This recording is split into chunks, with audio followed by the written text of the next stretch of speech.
নমস্কার বন্ধুরা, এই মুহূর্তে রাজ্য সরকারের কৃষক বন্ধু প্রকল্পের উপভোক্তাদের জন্য বড় ঘোষণা। কৃষক বন্ধু প্রকল্পের তরফে কিন্তু দেওয়া হলো নতুন নোটিশ। হ্যাঁ, আপনারা ঠিকই শুনেছেন, কৃষক বন্ধু প্রকল্পে নোটিশ দেওয়া হয়েছে। সেই নোটিশে কিন্তু স্পষ্ট বলা হয়েছে কবে থেকে আপনাদের ব্যাংক অ্যাকাউন্টে এবং কারা কৃষক বন্ধু প্রকল্পের টাকা পাবেন।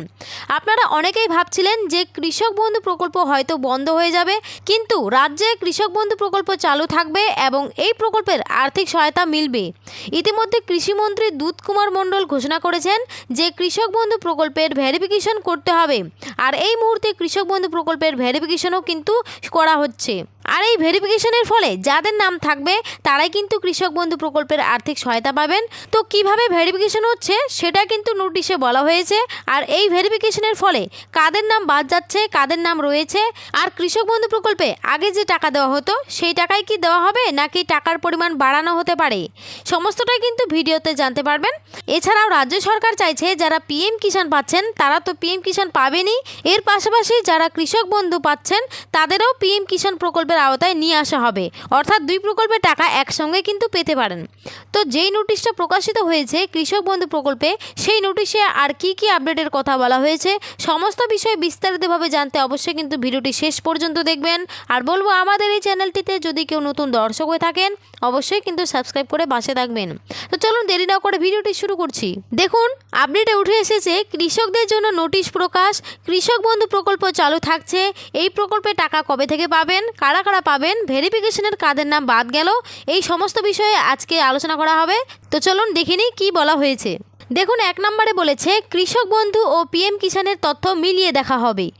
পশ্চিমবঙ্গ সরকারের এই নতুন সার্কুলারে প্রথমেই বলা হয়েছে কৃষক বন্ধু নতুন প্রকল্পের সমস্ত সুবিধাভোগীর তথ্য কেন্দ্র সরকারের পিএম কিষাণ প্রকল্পের ডেটাবেসের সঙ্গে মিলিয়ে দেখা হবে। অর্থাৎ একজন কৃষকের নাম যদি দুটি প্রকল্পে থাকে তাহলে সেই তথ্য যাচাই করা হবে। একই সঙ্গে যেসব কৃষক পিএম কিষাণ প্রকল্পের জন্য যোগ্য হয়েও এখনও সেই প্রকল্পের আওতায় আসেননি তাদেরও চিহ্নিত করার উদ্যোগ নেওয়া হবে। সরকার চাইছে প্রকৃত কৃষকেরাই যেন দুই প্রকল্পের সুবিধা পান এবং কোনো তথ্যের অসঙ্গতি থাকলে তা সংশোধন করা যায়। 2 নম্বরে উঠে এসেছে বাড়ি বাড়ি গিয়ে তথ্য যাচাই করা হবে। মাঠ পর্যায়ে কৃষক বন্ধু প্রকল্পের সুবিধাভোগীদের তথ্য নতুন করে যাচাই করা হবে। এই যাচাইয়ের সময় আধার নম্বর, ভোটার কার্ড, ব্যাংক অ্যাকাউন্ট, জমির তথ্য এবং প্রয়োজনীয় স্বামী বা স্ত্রীর তথ্য সংগ্রহ করা হবে। এছাড়াও দেখা হবে ওই ব্যক্তি কোনো সরকারি স্থায়ী চাকরিতে কর্মরত কিনা, সরকারি পেনশন পান কিনা অথবা আয়করদাতা কিনা। অর্থাৎ সরকার নিশ্চিত হতে চাইছে যে শুধুমাত্র প্রকৃতির যোগ্য কৃষকরাই কৃষক বন্ধু প্রকল্পের সুবিধা পাচ্ছেন কিনা। দেখুন, 3 নম্বরে বলেছে মৃত, স্থানান্তরিত বা অযোগ্য ব্যক্তিদের চিহ্নিত করা হবে। সরকার জানিয়েছে যেসব সুবিধাভোগী মারা গেছেন, অন্যত্র চলে গেছেন, ভোটার তালিকা থেকে বাদ পড়েছেন বা দীর্ঘদিন অনুপস্থিত রয়েছেন তাদের তথ্য কৃষক বন্ধু পোর্টালে আলাদা করে চিহ্নিত করা হবে। এছাড়া যাদের কোনো আবেদন বা আইনি বিষয় এখনও বিচারাধীন রয়েছে তাদের ক্ষেত্রে প্রয়োজনীয় তথ্য পোর্টালে উল্লেখ থাকবে। এর উদ্দেশ্য হলো প্রকল্পের তালিকাতে সম্পূর্ণ নির্ভুল ও হালকা নাগাদ রাখা। 4 নম্বরে বলেছে প্রয়োজনীয় নথিপত্র জমা দিতে হবে।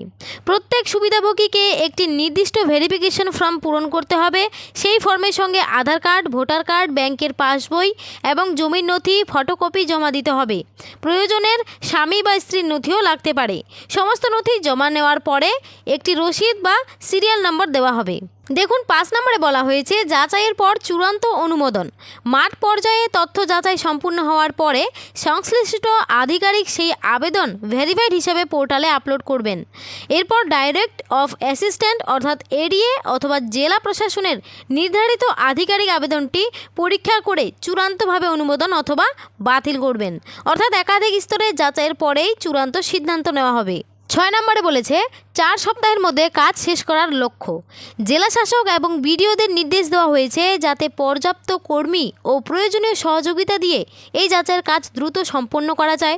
সরকারের লক্ষ্য যাচাই প্রক্রিয়া শুরু হওয়ার পর প্রায় 4 সপ্তাহের মধ্যে এই কাজ শেষ করা। 7 নম্বরে বলেছে অনলাইনে আরও 1 দফা যাচাই হবে। মাঠ পর্যায়ের কাজ শেষ হওয়ার পর আবারও অনলাইনে সমস্ত তথ্য যাচাই করা হবে, দেখা হবে কোনো ডুপ্লিকেট নাম আছে কিনা, জমির রেকর্ড সঠিক কিনা, আধার ও এনপিসিআই লিঙ্ক ঠিক আছে কিনা, আয়কর সংক্রান্ত তথ্য এবং পিএম কিষাণের সঙ্গে তথ্যে মিল আছে কিনা। এছাড়া সরকারি চাকরি বা পেনশন সংক্রান্ত তথ্য যাচাই করা হবে। 8 নম্বরে বলেছে কৃষক বন্ধু পোর্টালে পরিবর্তন আনা হবে। এই সম্পূর্ণ যাচাই প্রক্রিয়ার জন্য কৃষক বন্ধু পোর্টালে প্রয়োজনীয় প্রযুক্তিগত পরিবর্তন ও আপডেট করা হবে।